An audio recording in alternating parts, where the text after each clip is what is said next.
Génesis 41, y si lo tiene ahí le invito a ponerse de pie para dar lectura del versículo número 52 al 57.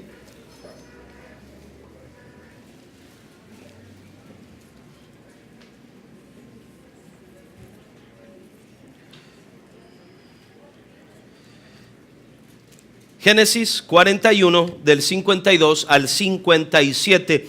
Vamos a leer de manera alternada la palabra de Dios y después vamos a orar. Que Dios bendiga su palabra y nos hable en esta tarde.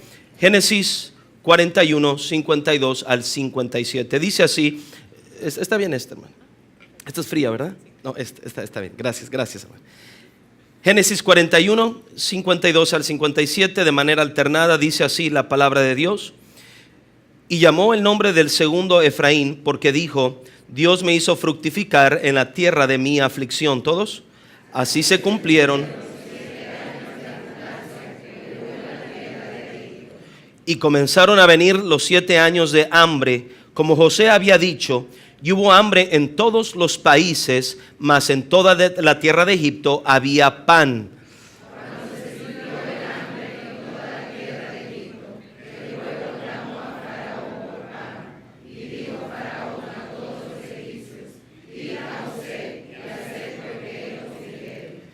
El hambre estaba por toda la extensión del país.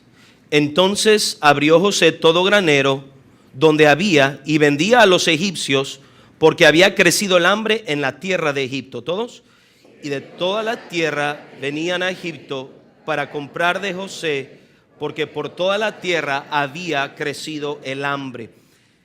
Sin duda, una de las cualidades, virtudes en la vida de José que trajo la presencia de Dios en su vida, que todo lo que hacía José prosperaba, fue que José se mostró con un carácter cristiano, vamos a decirlo así. Se mostró siempre obediente a Dios. José pasó 4 etapas en su vida muy fáciles de identificar, y durante esas 4 etapas José siempre se mostró obediente a Dios. José fue obediente como hijo. José fue obediente como esclavo. José fue obediente como prisionero. Y José fue obediente como gobernante. En todas esas etapas José se mostró obediente. Esa obediencia a Dios hacía que todo lo que José hacía, Dios lo prosperaba. Dios estaba con José. Y al final, en la cúspide de este mensaje, vamos a ver a José como un instrumento, de un hombre obediente que ha llegado a tal punto que su vida fue un instrumento para salvación de las naciones de la tierra. Fue utilizado por Dios para advertir a Egipto sobre los 7 años de abundancia, pero también los de escasez. Así que Egipto y Faraón acumularon grano suficiente para los 7 años de escasez. Y eso fue por mano de Dios, por medio de José. Y entonces, cuando vino la escasez, Egipto estaba preparado. Pero el grano que acumularon no solo bastó para salvar a Egipto, pero también las naciones alrededor de Egipto. Todos los países padecieron hambre, y a través de José fueron satisfechas su hambre de esas naciones. Déjeme decirle, hermano, al igual que José, Dios nos quiere usar a nosotros para satisfacer no solo a Dominicana, pero a todas las naciones con el evangelio del Señor Jesucristo. El mundo tiene hambre. El mundo está hambriento y busca de aquí para allá con qué satisfacer su hambre, cuando usted y yo sabemos que solo hay algo que satisface: Jesucristo el Señor. Él es el pan de vida que debemos llevar a cada nación alrededor del mundo. No solo, imagínese esta iglesia, pastor, no solo apoyando misioneros, pero enviando misioneros dominicanos, no solo a Dominicana, pero dominicanos al mundo, para satisfacer esa hambre. Pero se demanda una iglesia obediente. Vamos a ver, hermanos, en esta tarde las 4 obediencias de José que lo llevaron a ser un instrumento para salvación de las naciones. Vamos a orar. Padre, gracias te damos, Señor, por tu palabra. Gracias que no tenemos que hablar de nuestro conocimiento propio humano ni de nuestra sabiduría, sino que predicamos la palabra de Dios, bendita, viva, perfecta, que convierte el alma. Yo te pido, Señor, que me ayudes a predicar, Señor. No es en la capacidad del hombre, es en el poder del Espíritu Santo. Y es la razón que te declaro, y tú lo sabes, mi Dios, mi incapacidad, mi indignidad, la cual sabemos claramente, pero te ruego tu dirección y tu denuedo y tu poder para predicar en esta tarde. Gracias, Padre, te amamos y te pedimos todo en el nombre de nuestro Señor Jesucristo. Amén. Pueden sentarse, hermanos.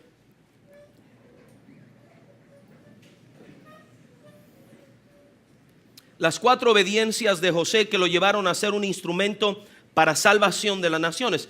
¿Está de acuerdo conmigo que la palabra de Dios dice, Marcos 16:15, id por todo el mundo? No solo dice id por todo Dominicana, ¿estamos de acuerdo? La Biblia dice id por todo el mundo y predicar el evangelio. ¿A quién, hermanos? A toda criatura. 7,000 millones de habitantes alrededor del mundo, dispersos en montañas, en playas, en islas, en climas cálidos, en climas templados, fríos, frescos, allá metidos en grandes ciudades como en pequeñas poblaciones, dispersos por el globo terráqueo. Y las órdenes del comandante supremo, del Rey de Reyes, ha sido que usted y yo somos responsables en predicar el evangelio a toda criatura. Si Dios manda, Dios demanda. Amén. Y Dios nos ha dado un mandato de predicar el evangelio a toda criatura. Usted y yo no somos solo responsables por la salvación de los que están cerca de nosotros, del vecino, de la gente en el trabajo. Estamos de acuerdo que usted y yo debemos hablarle de Cristo a esta gente. ¿Estamos de acuerdo, hermanos? Amén. ¿Cuántos de ustedes, no levante la mano, no haga una expresión, pero ya le hablaste de Cristo a tu vecino? Mire, tenemos un mandato de predicar a toda criatura y ni siquiera hemos comenzado con el que vive a un lado de la casa. Tenemos un mandato de predicar el evangelio a todas las naciones y no hemos comenzado con los compañeros de escuela o de colegio, con la gente de nuestro trabajo. No han escuchado de nuestra propia boca que en Jesucristo hay salvación. Queremos meter el tema o hablar de él un poco ahí y no nos animamos y al final algo sucede y no predicamos de Jesucristo. Nos atemorizamos, nos avergonzamos, pero al final todo recae en desobediencia.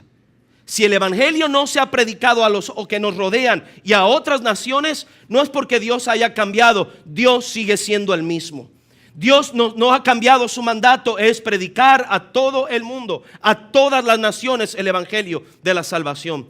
Hermanos, el único problema cual se ve impedida la evangelización del mundo es la desobediencia de los mismos creyentes. Los de creyentes han estado desobedeciendo a Dios en el hecho, en el mandato de predicarle el evangelio a toda criatura.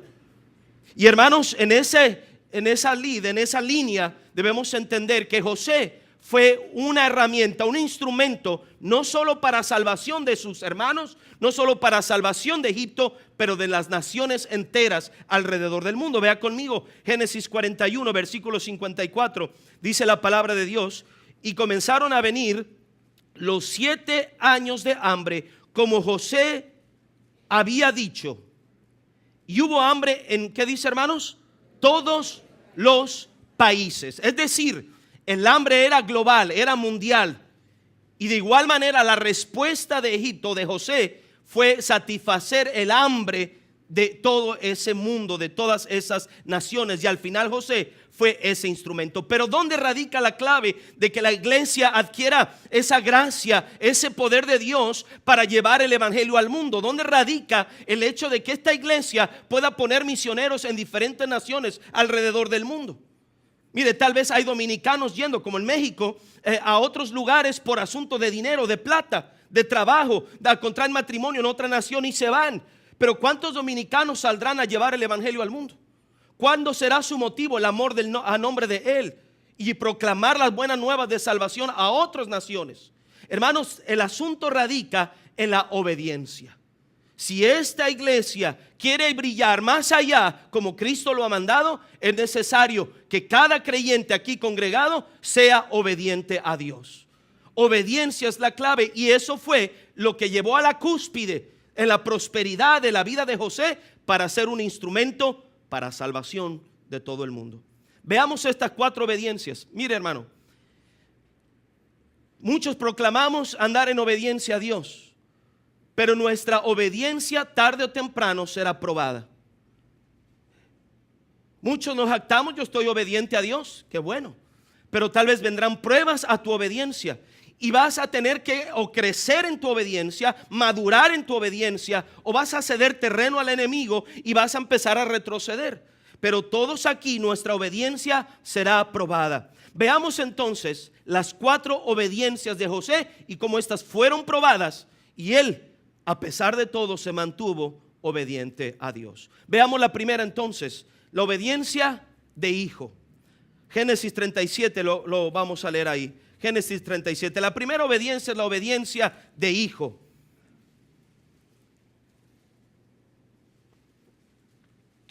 ¿Lo tiene ahí, hermanos? Génesis 37, doy lectura, versículo 1 en adelante. Habitó Jacob en la tierra donde había morado su padre, en la tierra de Canaán. Esta es la historia de la familia de Jacob. José, siendo de edad de 17 años, apacentaba las ovejas con sus hermanos, y el joven estaba con los hijos de Bila y con los hijos de Silpa, mujeres de su padre, e informaba a José a su padre la mala fama de ellos. Llamaba Israel a José más que a todos sus hijos, porque lo había tenido en su vejez, y le hizo una túnica de diversos colores. Versículo 4. Y viendo sus hermanos que su padre lo amaba más que a todos sus hermanos, le aborrecían y no podían hablarle pacíficamente. Vemos aquí, número 1, la obediencia de José fue un hijo obediente. Cierto, estábamos viendo con el pastor en la escuela dominical cómo a veces los padres provocan algunas divisiones entre los hermanos al ser padres que tienen preferencia sobre los hijos. Y de verdad, hermano, todos nuestros hijos deben ser amados de igual manera por parte de nosotros como su padre. Pero escúcheme bien, José había robado el corazón de su padre, porque José era un hijo obediente. La obediencia de José llevó a Jacob, su padre, a ponerlo por supervisor del trabajo de sus propios hermanos. Un hijo obediente siempre será un hijo útil a su padre. ¿Me está siguiendo? ¿Sí? Mientras hay obediencia, seremos útiles a nuestro Padre Celestial. Y hermano, cristianos que no son obedientes son cristianos que no son útiles en las manos de Dios. No, Dios no puede usar vidas de gente desobediente, de gente rebelde. ¿Me está siguiendo, hermanos? Pero si eres obediente, serás un instrumento para Dios. Obediencia te llevará a ese punto, obediencia a nuestro Padre Celestial. José era obediente a Jacob. Ahora se desenlaza todo esto y se provoca un asunto difícil, porque ahora los hermanos de José le aborrecen. José va obedeciendo bien a su padre, y aquí viene la primera prueba de su obediencia. Sus hermanos le aborrecen, y dice ahí, versículo 11, vea conmigo 37:11. Y sus hermanos no solamente le aborrecían, ¿qué dice la Biblia? Le tenían envidia, mas su padre meditaba en esto. Después fueron sus hermanos a apacentar las ovejas de su padre en Siquem, y dijo Israel a José: tus hermanos apacientan las ovejas en Siquem, ve y te enviaré a ellos. Y él respondió, ¿qué respondió José? Heme aquí, note esto. José ha notado que sus hermanos le aborrecen, ¿estamos de acuerdo? José ahora se está dando cuenta de algo más. Dios mismo le ha revelado su propósito a José a través de ese sueño, cómo Dios va a usar la vida de José. Y al revelarlo a sus hermanos, incrementan el aborrecimiento y ahora aún le envidian. ¿Estamos de acuerdo? Ahora su padre Jacob manda a sus hermanos, a los hermanos de José, a Siquem a apacentar las ovejas. Se cree que eran más de 200 kilómetros de distancia de casa a donde están ahora los hermanos de José cuidando las ovejas. Y ahora Jacob llama a José y le dice: muy bien, tus hermanos están en aquella distancia, ve y vigila cómo están ellos, supervisa el trabajo, supervisa las ovejas y me traes un reporte. Escúcheme bien, José sabía de la envidia y aborrecimiento de sus hermanos. ¿Estamos de acuerdo? ¿No piensa usted que José pudo haber dicho a su padre: yo no voy a hacer tal cosa? Me estás alejando a una posición de inseguridad, allá lejos de ti, para que me defiendas. Me estás enviando a un lugar donde mis hermanos me aborrecen, y no voy a poder venir corriendo a decirte: papá, ayúdame. Me estás enviando a hacer algo que me hace correr un riesgo. Me estás enviando a hacer algo donde voy a tener que sacrificar. Y si usted sigue leyendo la historia de José, vaya que sí hubo sacrificio en esta obediencia de José. Al José ir a sus hermanos, ¿qué pasó? Sus hermanos ya le planeaban su propia muerte. Llegó al punto donde lo mandan a esa cisterna y entreplaneando su muerte, y no, ahí lo abandonan y lo dejan. Pero gracias a Dios, Dios es un Dios de propósitos, amén. Y no fue abandonado ahí. Todo tenía un plan perfecto diseñado por Dios. Pero escúcheme bien, la obediencia de José fue probada aquí, en hacer algo que a él le demandaba tomar un riesgo, sacrificar. ¿Sí me está escuchando, hermanos? Fíjese bien, muchos cristianos son obedientes a Dios mientras Dios no les pida un sacrificio. ¿No fue así la vida del padre de la fe, Abraham? Donde Dios le pide el sacrificio de su propio hijo. ¿Estamos de acuerdo o no?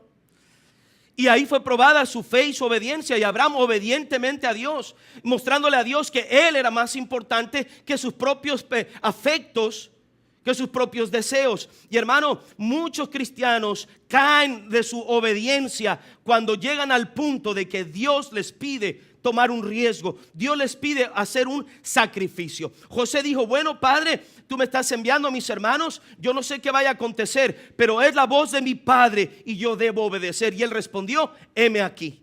¿Se da cuenta en la Biblia? La mayoría de los hombres que fueron grandemente usados por Dios siempre respondieron: heme aquí. Era la respuesta del hijo obediente. En México tenemos una frase, no sé acá, pero en México tenemos la frase: cuando el padre habla, el hijo responde: mande usted. Eso significa: tú mandas, tú tienes el control, tú eres mi autoridad, te quiero, te amo, Padre, pero tú mandas. Pero sabe que en mi país eso ya pasó a la historia. Hoy los padres hablan a los hijos: Juanito, ¿qué quieres? ¿Ah? Lupita, no molestes. Ya no hay respeto, ya no hay reconocimiento de autoridad en la misma respuesta cotidiana en la vida de los hijos. Pero sabe que nos asombramos y lo aplicamos a la vida familiar y lo entendemos. Pero ¿qué tal en nuestra relación con Dios como nuestro Padre Celestial? Predica el evangelio. ¿Qué quieres? No, es: predica el evangelio. Heme aquí, Padre Celestial. Yo voy a predicar las buenas nuevas, voy a testificar de ti. Oh, pero te demanda sacrificio. Es que ese día que la iglesia sale a testificar, nosotros estamos descansando en la casa. Y voy a tener que sacrificar unas 2 horas de descanso por ir a predicar. No, mi descanso no me lo quitan por nada. Es que sol hace tremendo el calor. Y yo prefiero desde aquí, voy a orar por los hermanos que salen a evangelizar. No, hermano, obediencia te va a demandar un sacrificio. Pero hasta ahí llegas porque ya hay que pagar un precio. Apoyar la obra misionera, la ofrenda misionera. No sé aquí cómo lo hagan, cada semana, cada mes, una ofrenda misionera. Ya no vamos más allá para dar algo que nos demande un sacrificio, correr un riesgo y vivir por fe y confiar a Dios. Y ahí andamos dándole a Dios para evangelizar el mundo lo que nos queda, lo que nos sobra. Y no hay ninguna especie de esfuerzo en la gracia de Dios, ningún sacrificio para poder alcanzar los perdidos. ¿Me está escuchando, hermanos? Obediencia va a demandar sacrificio. Esta tarde, déjame decirte, ¿qué cosa está estorbando tu obediencia? Que hoy debes terminar con ello. Que hoy debes sacrificarlo y traerlo al altar y decirle: Dios, esto me está estorbando. Esto es lo que necesito entregarte, porque esto cómo me tropieza, cómo me impide obedecerte. Y hoy terminar con ello. ¿Sabe que la vida cristiana no es para cobardes? La vida cristiana es para los hombres y mujeres que Dios les da valor, fortaleza y gracia para obedecer. Pero hay que tomar decisiones. Aquel jovencito enamorada de aquella muchacha, pero que no conoce las cosas de Dios, y leyendo en la Biblia, Dios dice: no os unáis en yugo desigual con los incrédulos. Y por más que lo lee, no está dispuesta a sacrificar su corazón y su afecto hacia ese joven. ¿Me está siguiendo? No lo quiere sacrificar porque ha preferido poner en primer lugar lo que ella quiere en vez de lo que Dios quiere. Escúcheme bien, hoy, esta tarde, se necesita que esta iglesia escuche la voz de su Padre Celestial diciendo: vayan por todo el mundo, prediquen el evangelio a toda criatura. Y que esta iglesia responda sin pretexto, sin excusa: henos aquí, Señor, listos para predicar de tu nombre. Hermanos, obediencia requiere sacrificio. Vea conmigo Filipenses rápidamente, el libro de Filipenses capítulo 2. Es el mismo ejemplo de nuestro Señor Jesucristo. Filipenses capítulo 2. Filipenses capítulo 2. Dice la escritura, vea, voy a leer ahí versículos número 8, dice así la escritura, hablando del Señor Jesucristo: y estando en la condición de hombre, ¿qué dice la Biblia? Se humilló a sí mismo, haciéndose, note esto, ¿cómo? Obediente hasta la muerte, y muerte de cruz. Tenemos el ejemplo sublime, el ejemplo máximo de obediencia que demanda sacrificio en la propia vida de nuestro Señor Jesucristo. Su obediencia, ¿a dónde lo iba a llevar, hermanos? A la cruz. Siempre pensamos que nuestra obediencia nos debe llevar a la bendición, y va a venir. Dios bendice la obediencia. ¿Estamos de acuerdo, hermanos? Pero fíjese, a veces estamos parados aquí y queremos decirle: Dios, yo voy a ser obediente, pero yo quiero llegar a la bendición, yo quiero tus bendiciones, quiero que me prospere mi matrimonio, mi negocio, mi trabajo, mi familia, mis hijos, y quiero esa bendición. Pero sabes, a veces la obediencia te va a llevar por un pasillo de adversidad, de pruebas y de dolor a veces, pero por hacer la voluntad de Dios.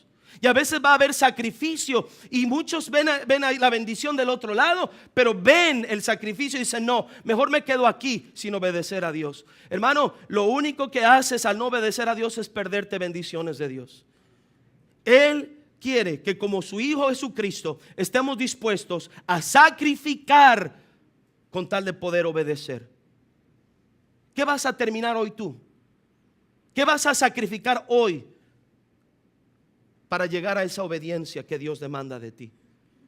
¿Puedes pensar en algo que te estorbe obedecer a Dios?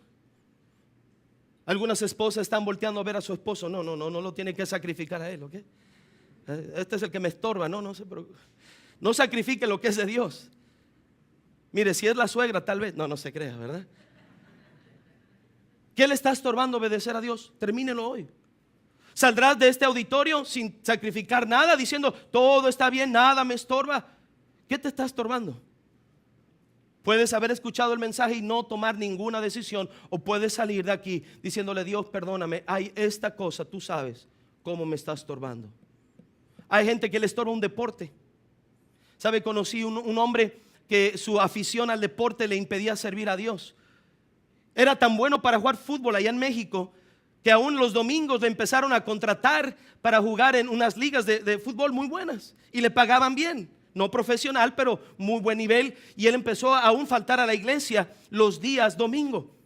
Un deporte, gente, tiene por encima de su obediencia a Dios. Y ahí estaba este hermano yendo a jugar, y hasta que por fin Dios trató con él. Su pastor le decía: hermano, haces mal en faltar a la iglesia. Dios quiere que tú seas fiel, que seas obediente. Mire, pastor, nomás unos meses que dura la liga, y yo mire, estoy ganando bien, voy a dar mi diezmo, pastor. Y ¿sabe qué? Pasó el tiempo, y este hermano, no fue una liga, fueron 2, fueron 3, 4, ¿verdad? Partes del año, y él seguía ahí hasta que Dios trató con él. Este hombre le detectaron cisticerco. Le tuvieron que operar de abrir su cabeza, operar su cerebro. Salió de la operación, todos los médicos dijeron: un éxito la operación, gracias a Dios. A las 24 horas cae en coma, y duró en coma más de 45 días. Cuando mi esposa sabe esta historia, la escuchamos de ellos mismos. Han estado orando, han hecho ayuno por este varón y no pasa nada. Los médicos presionando: ya desconéctelo, ya no tiene caso. Este es el análisis médico, ya no hay posibilidad. Y bajo la presión y la dificultad de la situación, la esposa y los familiares deciden desconectar a este varón. La cita era a las 12 de la tarde de ese día, un viernes. A las 6 de la mañana la esposa está dormida ahí junto al sillón en el hospital, acostada, después de haber llorado en la noche, después de haber orado, sabiendo que a las 12 van a desconectar a su esposo. Cuando ella está acostada, y de repente a las 6 de la mañana siente que le cae en la cara una almohada, y ella abre los ojos. Era su esposo, que Dios lo había levantado. Allá en México le dicen a la esposa, le dicen gorda. No sé cómo le digan aquí. Aunque está flaca, le dicen gorda. Y el pastor le dice: gorda, ya levántate. Y ella la vio sus ojos y pegó un grito. Él ni sabía que había estado 45 días en coma. Dios tiene poder, ¿verdad? Dios es todopoderoso. Pero escúcheme bien, ese hombre se levanta, hace una decisión de sacrificar cosas. Hoy día es un pastor que Dios está usando grandemente. Mire, hermano, no te estoy diciendo que Dios te está amenazando, pero quiero decirte que no te pierdas las bendiciones de obedecer a Dios. Sírvele a Dios, sé obediente y serás un hijo útil en las manos de tu Padre Celestial. Obediencia, mire, Filipenses capítulo 3. La obediencia de hijo, un poco más. Versículo 8. ¿Lo tiene ahí? Filipenses 3:8. Dice la escritura: y ciertamente aún estimo todas las cosas como pérdida por la excelencia del conocimiento de Cristo Jesús, mi Señor. Note esto: por amor del cual, ¿qué dice? Lo he perdido todo y lo tengo por basura para ganar a Cristo. ¿Qué me motiva a sacrificar? ¿Qué me motiva a quitar cosas de mi vida? El amor a Cristo. Quitar esas cosas, mire, dice perder para ganar. ¿Se da cuenta de eso? Lo estimo por pérdida, es una pérdida, esto es basura. ¿Por qué lo estimo así? Porque quiero ganar más de mi Cristo en mi vida, más de su presencia, más de su gracia. Pero quien no puede soltar la basura, ¿sí me está escuchando? Porque Pablo dijo, lo tengo por basura, y nosotros lo tenemos por tesoro, eso que no queremos soltar. Está ahí, ¿verdad? La basura, y usted está, qué bonita la basura, qué valiosa es la basura. No, hermano, es basura a la luz de lo que es Cristo en nuestras vidas. Y lo que Dios quiere es que tú lo hagas a un lado y digas, Señor, perdóname, esto es más que basura, yo lo voy a soltar porque hay algo más grande de lo cual me debo de asir y agarrar, y eso es de ti, Señor. Escúcheme bien, obediencia va a demandar sacrificio. Segunda obediencia, la obediencia de esclavo. Vea conmigo Génesis capítulo 39. Génesis capítulo 39. José fue vendido como esclavo después de que sus hermanos lo abandonan en aquella cisterna. Los madianitas lo llevan, los ismaelitas lo venden en Egipto como esclavo. Génesis 39 versículo 1. Recuerda nada más un detalle. ¿Qué pasó con la túnica de José? La de colores. ¿Alguien sabe? Sus hermanos le arrebataron, le quitaron esa túnica. Ahora ya no lleva la túnica de hijo obediente, ahora llevará la túnica de un esclavo. Vea conmigo Génesis 39:1. Llevado pues José a Egipto, Potifar, oficial de Faraón, capitán de la guardia, varón egipcio, lo compró de los ismaelitas que lo habían llevado allá. Mas Jehová estaba con José y fue, ¿qué hermanos? Varón próspero, y estaba en la casa de su amo el egipcio. Versículo 4. Y hacía yo José gracia en sus ojos y le servía. Escúcheme bien, José tenía muchas razones para estar amargado y empezar a enojarse con Dios y empezar a desobedecer. ¿Cómo que de 17 años siendo un joven y me pasó todo esto? Si yo era el hijo que procuraba la obediencia a mi padre, ¿por qué llego ahora en estas condiciones a una esclavitud, a una situación adversa? Mis hermanos, los escuché cómo me aborrecen. José se pudo haber amargado, pero ¿sabe qué? Aún en la esclavitud, José fue obediente a Dios. José guardó su corazón, por lo tanto guardó su obediencia. José se conservó en el perdonador para seguir enfocado en lo que era el propósito de Dios. Batalló, no hay duda, pero como esclavo José también fue obediente. Todos percibían, este esclavo es diferente, ¿verdad que sí? No es igual a los demás esclavos, lo que hace prospera, Dios está con él, algo tiene que era su Dios. Pero era la obediencia que él le tenía a ese Dios. Fíjese bien, obediencia como esclavo. La obediencia de José otra vez va a ser probada. Como hijo, cuando su padre lo envía a sus hermanos. La obediencia de José como esclavo fue probada. Todo Potifar, siervo de Faraón, le había dado ahí a su cargo y le daba ahí bendiciones, ¿verdad? Cosas, y ahí estaba José. Pero llega el punto donde la esposa de Potifar llega a José y le hace una propuesta indecorosa. Usted sabe la historia. La obediencia de José fue probada cuando esta mujer vino a él para proponérsele. Y escúcheme bien, José tuvo que decidir si iba a seguir siendo obediente o iba a empezar a tomar cosas que él no tenía derecho de tomar porque era un esclavo. José, ¿cómo resolvió su problema? José no se hizo el fuerte. José reconoció su debilidad y José resolvió su problema. ¿Cómo, hermanos? Huyendo. ¿Verdad que sí?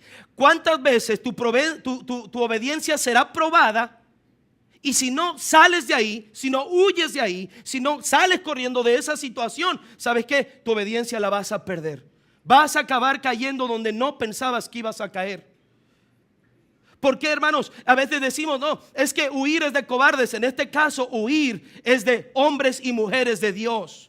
Hay que huir de situaciones que ponen en amenaza nuestra santidad a Dios, nuestra vida cristiana, hermanos. Y a veces jugamos como a Sansón con el pecado. Y ahí coqueteamos con el pecado. Mira, hermano, no somos suficientemente fuertes. Él nos hace fuertes, pero hay que ser sabios. La Biblia dice, huid de la fornicación. La Biblia dice a todo joven, huye de las pasiones juveniles. Huye, aquí huir es la clave. Huir para guardar nuestra santidad y nuestra obediencia a Dios. Escúchame, ¿de qué vas a tener que huir para guardar tu obediencia? ¿De qué tienes que salir corriendo ahora, espiritualmente hablando, para guardar tu obediencia a Dios? ¿Sabe qué? Hay que pensar de esta manera, hermanos. Acuérdese, no somos nuestros, fuimos comprados por precio. Cristo pagó con su sangre nuestra alma, nuestra vida, hermanos. Y dice la Biblia, glorificad pues a Dios con vuestro cuerpo y vuestro espíritu, los cuales son de Dios. Le pertenecemos a Él, no somos nuestros dueños. ¿Estamos de acuerdo, hermanos? Somos esclavos del Señor Jesucristo. Así que cosas que te ponen tentación frente de ti, escúchame bien, acuérdate, no tengo derecho a tomarlas. No tengo derecho porque alguien pagó por mí su propia sangre. Para hacerme un siervo, para hacerme un esclavo, no tengo derecho alguno de replicar. Él así lo ha mandado, así lo haré, porque soy un esclavo. Escúchame bien, hermano, ¿de qué cosa tú tendrás que huir y pensar? No tengo derecho a esas cosas, porque de hacerlo perderé mi obediencia a Dios. Soy un esclavo del Señor Jesucristo. La palabra en la Biblia, hermanos, para esclavo es la palabra en griego doulos. Y la palabra doulos tiene la palabra tiene su primera parte en dou, que significa atado, o que fue tomado con atadura y sujeto a algo. ¿Sabe qué, hermanos? El Señor nos compró por precio. ¿Estamos de acuerdo? Amén. Pero no solamente eso, nos ha atado a Él. Estamos atados a su persona. Pero yo doy gracias a Dios por algo. No fue una atadura, hermanos, sino una atadura de amor.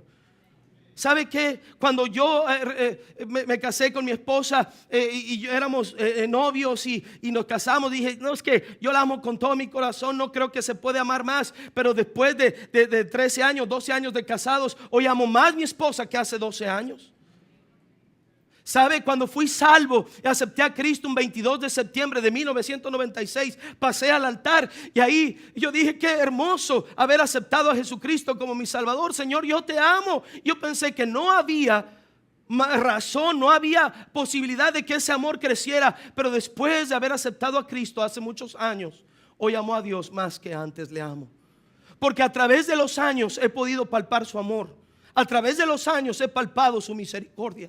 ¿Cuántas veces tirado ahí, devastado por las pruebas, tal vez aún cediendo terreno al enemigo por el pecado? Pero Él ha sido bueno, Él ha sido misericordioso. Y cada vez que me levanta y me limpia y me dice, hijo, sigue adelante. Cada vez que en mi prueba, en mi tribulación me fortalece y está conmigo. Cuando todos te rechazan y vienes a Él, Él no te echa fuera, dice la palabra de Dios. Y cuando tú conoces a través de los años qué maravilloso es el Señor, qué bueno es el Señor, tú te das cuenta que con el tiempo tú amas más al Señor.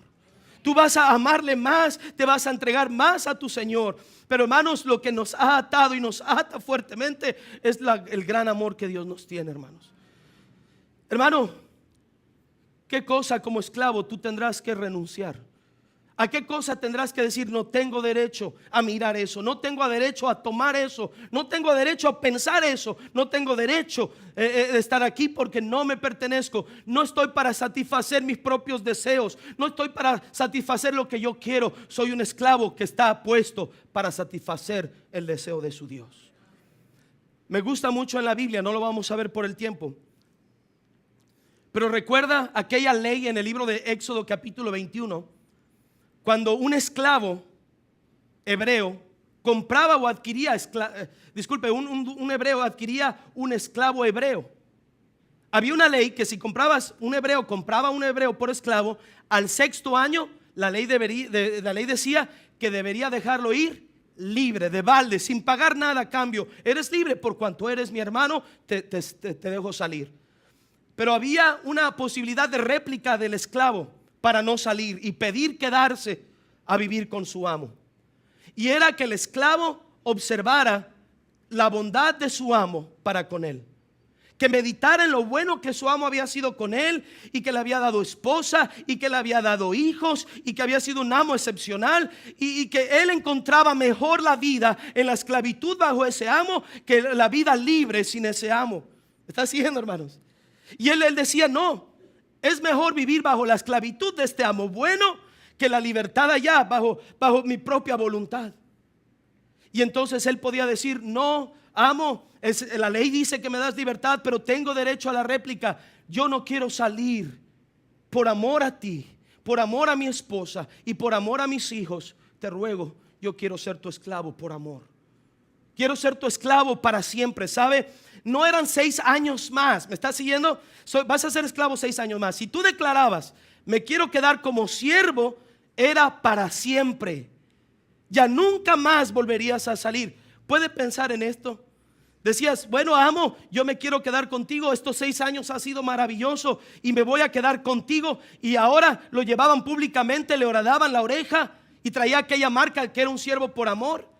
Se imagina que después de 6 años, al año 8 o 9 de estar con su amo que le cambiara el carácter, se volviera enojón, se volviera agresivo. Pobre, ¿verdad? Pensando en ello, que pudiera cambiar ese hombre. Y ahora la ley ya lo había hecho siervo para siempre. Pero ¿sabe qué? Con el Señor no corremos ese riesgo. Él sigue siendo el mismo. Él no va a cambiar.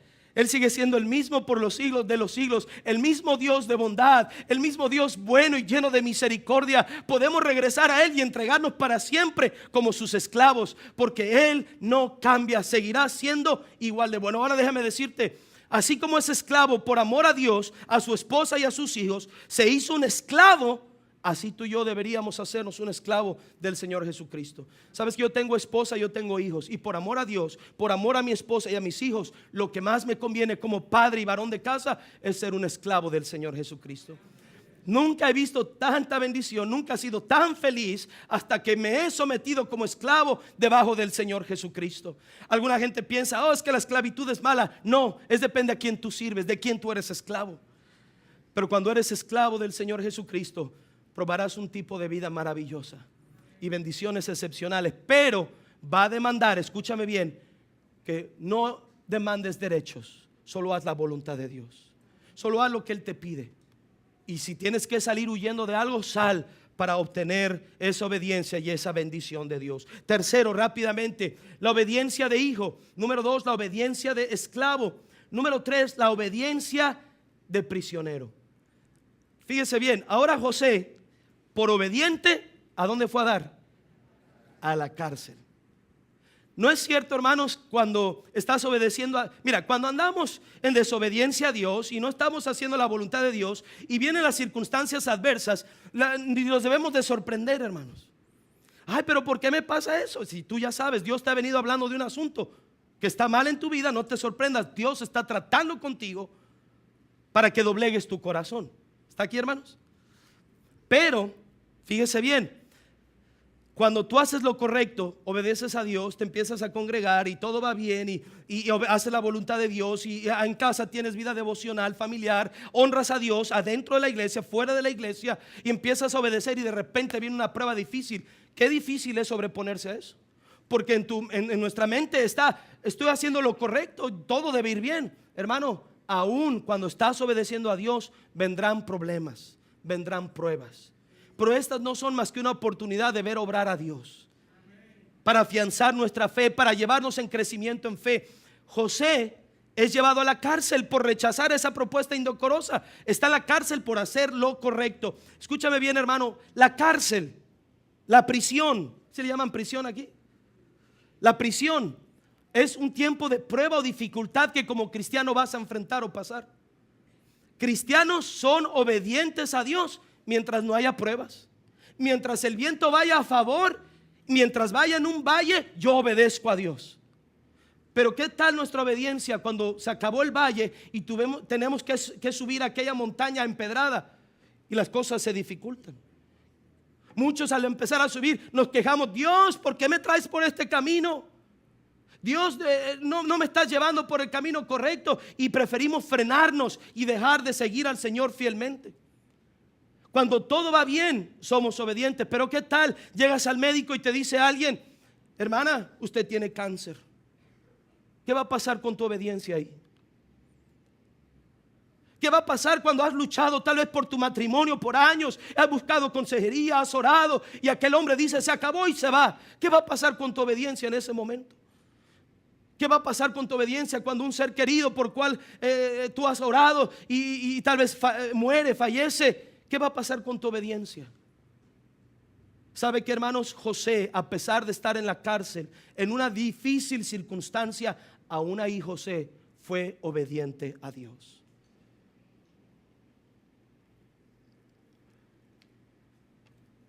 José, la clave de la prueba de su obediencia, ¿sabe cuál fue? Paciencia. En medio de una prueba, la clave está en paciencia y pedir sabiduría a Dios. Ahí está la clave para permanecer obediente en medio de una prueba. ¿Cuánta gente, Pastor Agüero, se va de la iglesia en las pruebas? Decide ya no congregarse. Pastor, aquí está mi clase de escuela dominical, aquí está yo ya no voy a servir en la iglesia, estoy pasando pruebas, yo ya no puedo seguir adelante. Y empezamos en la prueba en vez de aguardar y esperar. Mire, la prueba no se avanza mucho, pero después de la prueba, si estás firme, empiezas a avanzar más de lo que venías avanzando. Dios te va a dar esa gracia. Pero hermanos, hay que ser pacientes. Dice la Biblia: pacientemente esperé a Jehová y escuchó ¿qué? Mi clamor. Sabes que en la prueba clamas, pero en la prueba Dios escucha, Dios oye. Solo hay que ser pacientes. José le dijo a aquel jefe de los coperos: acuérdate, dile a Faraón de mí. Se olvidaron de él.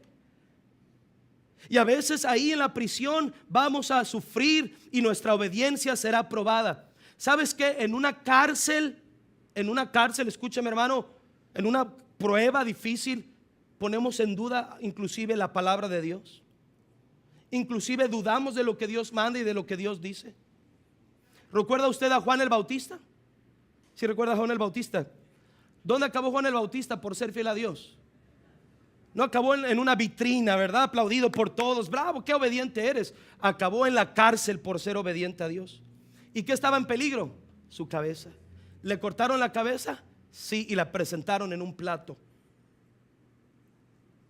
Pero ¿sabe qué? Juan el Bautista en su prisión dudó inclusive del mismo Señor Jesucristo. ¿Recuerda en la cárcel? Él estaba ahí atormentado, ahí encerrado por ser obediente. Y Juan el Bautista manda mensajeros al Señor. ¿Qué mandó preguntarle al Señor? Le dijo: ¿eres tú el que había de venir o esperamos que otro? ¿Puede pensar lo que está preguntando Juan el Bautista? ¿Eres tú el Mesías o hay otro? Resulta que tú no eras. Resulta que tú no eras quien dijiste que eras. ¿Quién está preguntando eso? Un varón que tiempo antes, meses antes, estaba predicando con denuedo: he aquí el Cordero de Dios que quita el pecado del mundo. He aquí Él es el Salvador, preparando el camino, sendas rectas para la venida del Señor. Él predicó de Él con denuedo poder, sacrificó, se entregó a Dios, y ahora en la cárcel aún está dudando de su propio Salvador. ¿Sabes que en una cárcel se pasan muchas dudas? Mire, hermano, no nos hagamos los fuertes. En las pruebas dudamos muchas cosas, ponemos en duda muchas situaciones y decimos: Señor, ¿acaso eres tú? Pero sabes, necesitamos lo mismo que Juan el Bautista en su prisión. Juan el Bautista mandó a aquellos mensajeros. Pastor Agüero, a mí me sorprende la reacción del Señor Jesucristo. Imagínense, ¿quiénes son ustedes? Venimos de Juan el Bautista. ¿Qué pasó? ¿Qué necesitan? Y ellos diciendo: Juan pregunta si eres tú o había de venir otro. Imagínense. Qué bueno que el Señor Jesucristo, ¿verdad? Él es el Señor, gracias a Dios. Pero Él no dijo: dígale a aquel, y lo pisoteó y le remandó una regañada. No, hermanos. Jesús le dijo: este es el mensaje que tengo para él. Díganle lo siguiente: los ciegos ven, los sordos oyen, los cojos caminan, los leprosos son limpiados y el evangelio es anunciado a los pobres. Mire, hermano, él mandó un mensaje de ánimo a Juan. ¿Me está siguiendo, hermanos? Él no lo pisoteó ni lo reprendió. Incrédulo. Mire, si alguien nos comprende en medio de las pruebas, es el Señor. Y en medio de tu prueba, lo que tú vas a recibir de Dios es ánimo, fortaleza, gracia de Dios. Solo humíllate y dile: Dios, no puedo con esta prueba, no puedo con esta carga, es muy pesada para llevar sobre mí. Cualquiera que sea tu situación, dile: Señor, ayúdame, aliéntame, fortaléceme, y Él mandará mensaje que te va a animar. ¿Sabes qué? Verás otra vez el poder de Dios, recordarás lo que Dios ha hecho en el pasado y dirás: sí, Señor, vale la pena pasar esta prueba, seguir adelante, obediente a Dios. Y déjeme terminar con esto. Número 4: la obediencia de hijo, la obediencia de esclavo, la obediencia de prisionero y la obediencia como gobernante. Veamos esta ahí en el libro de Génesis. Voy a leerle aquí el capítulo número 41, versículo 14, dice la palabra de Dios: entonces Faraón envió y llamó a José, y lo sacaron apresuradamente. ¿De dónde, hermanos? De la cárcel, y se afeitó. Es bíblico afeitarse, amén. Y mudó sus vestidos y vino a Faraón. Mira, hermanos, ¿quién lo sacó de la cárcel? Faraón. ¿Quieres salir de la prueba? Apruébala, es decir, pasa la prueba. ¿Por qué otra vez la misma prueba? Porque a medio camino te vas hacia atrás. ¿Por qué otra vez otra prueba? Porque decidimos rechazar la obra de Dios y no continuamos y no permanecimos fieles en la prueba. Y mucha gente, escúcheme aquí, va a quedar en una cárcel, en una prueba permanentemente, frecuentemente. Vamos a estar ahí todos, pero muchos podrían salir. Pero hermanos, nos portamos necios, no queremos hacerle caso a Dios, no queremos hacer la voluntad de Dios, nos aferramos a lo que nosotros queremos y simplemente la prueba se extiende y se vuelve a repetir y se vuelve a repetir, porque estamos ahí porque no queremos aprender lo que Dios nos está enseñando. Hermanos míos, fue sacado apresuradamente, fue llevado ante Faraón, y ahora Faraón, fíjese bien, le va a vestir de una nueva túnica. José perdió la túnica de colores. José le fue arrebatada su túnica de esclavo por la esposa de Potifar. Y ahora le quitaron esa túnica y le pusieron una de prisionero. Pero ahora le están quitando la de prisionero para darle una túnica más excelente. Vea conmigo Génesis 41, versículo 42. Dice la palabra de Dios. Génesis 41, 42. ¿Lo tiene ahí, hermanos? Entonces Faraón quitó su anillo de su mano y lo puso en la mano de José. Note esto: y lo hizo vestir de ropas de lino finísimo y puso un collar de oro en su cuello. Oh, una cuarta y última túnica. ¿Usted la puede ver? Es la del gobernante. Hermanos míos, déjeme decirle, esta túnica también usted y yo la tenemos puesta. Justificados pues por la fe, tenemos paz para con Dios. ¿Sabe que la justicia del Señor nos ha vestido? Hemos sido justificados. Puedes pensar, hermano, pecadores, merecedores del infierno, pero ahora salvos por la gracia de Dios. Y hermano, nos tomó ahí del lodo cenagoso, nos tomó de la suciedad y nos tomó de ahí y nos lavó con su sangre y nos vistió de lino finísimo. Y hoy estamos sentados a la mesa del Rey de Reyes y tenemos comunión con Él. Y tenemos bendición, siendo nada. Mira, hermano, te acostumbras a ser hijo de Dios, pero escúchame, es un privilegio, un honor ser su hijo. Eso es una bendición tan grande, ser sacado de ahí y ser puesto en los lugares celestiales en Cristo. Y hermano, nos sacó de ahí y ahora nos ha dado tanto que no merecemos. Todo es por la pura gracia de Dios.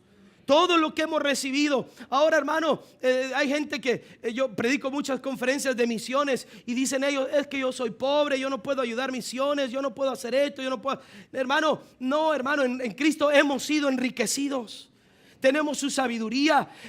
Viene una hermana y tal vez está enferma y no tiene para pagar un médico que es reconocido para esos tratamientos. Pero sabes que aunque no tengas un peso para pagar esos médicos caros, si tienes un Dios en los cielos y Él es el médico de médicos, si tienes acceso a la oración, al descanso, a la gracia, hermanos, somos enriquecidos, somos hijos del Rey de Reyes. Y hermano, escúchame bien, gracias a Dios, cuando llegues a esa posición, cuando Dios te pone sobre todas sus bendiciones, no te olvides de dónde te sacó el Señor. Tu obediencia será probada. Cristianos están en una banca acostumbrados a recibir y recibir, y yo quiero bendición porque aquí estoy en Cristo y más para mí y más para mí. Cuidado, eso fue la clave en José. José dijo: yo no estoy aquí para mí, yo estoy aquí para pensar en otros. Yo he sido puesto aquí porque Dios tenía un plan: salvar a mis propios hermanos, a mi padre, pero también a otros.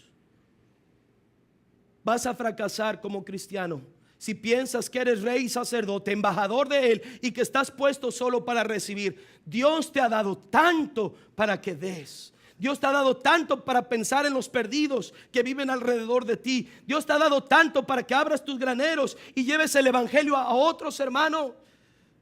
Y el error es sentarse en una banca solo a recibir. La clave de José es haber llegado a esa posición y haber perdonado, haber ayudado a otros. ¿Sabe qué? Déjeme terminar con esto. José, al llegar como gobernante, tenía el poder de aplastar a sus hermanos. ¿Me está siguiendo?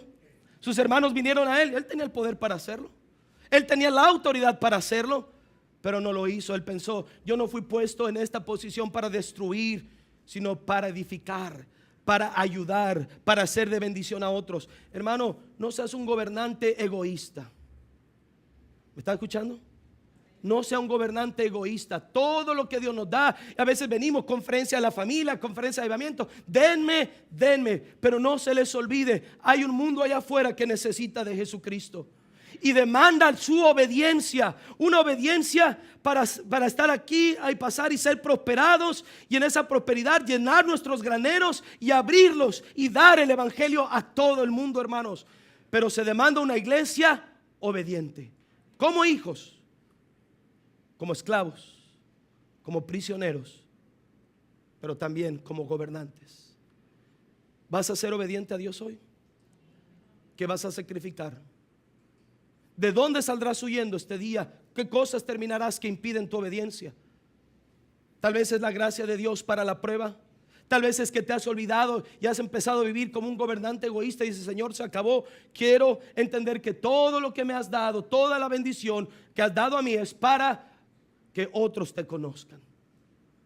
Las 4 obediencias de José te llevarán a ser un instrumento para salvación de otros, para salvación de las naciones. Vamos a orar. Padre, gracias, mi Dios, por tu palabra. Yo te pido, Señor, que tú bendigas este tiempo de invitación, que guíes al pastor José Agüero a realizarla como es conveniente y como hace esta iglesia.